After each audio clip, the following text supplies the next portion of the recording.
Hi friends, మీకు చపాతీ ఎప్పుడు గట్టిగా వస్తున్నాయా? ఇలా ట్రై చేసి చూడండి ఒకసారి, చాలా మెత్తగా వస్తాయి.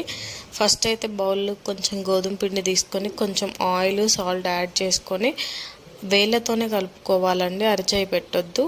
మొత్తం కలిసిన తర్వాత వాటర్ యాడ్ చేసుకొని అప్పుడు అరచేయి పెట్టుకొని మంచిగా కలుపుకోవాలండి. ఆ కలుపుకున్న పిండినంతా ఒక 10 మినిట్స్ పక్కా పెట్టాలండి. ఇక ఇలా చూడండి, పిండిలో వేలు గుచ్చితే లోపలికి పోతుంది, ఇలా స్మూత్గా అవుతుంది పిండి.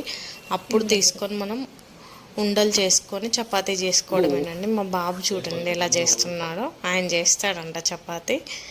ఇలా చపాతీ చేసుకున్న దాన్ని స్టవ్ మీద వేసి కాల్చుకోవడమేనండి, అంతే. చాలా ఈజీ అండి, చాలా మెత్తగా వస్తాయి చపాతీ. మాకైతే చపాతీలోకి మేము పప్పు చేసుకున్నామండి. బాబుకైతే హనీ చపాతీ చేశాను. ఏం లేదండి, మనం చేసిన చపాతీ మీద జస్ట్ హనీ యాడ్ చేసి ఇవ్వడమే. పిల్లలు మంచిగా తింటారు, హెల్దీ కూడా హనీ.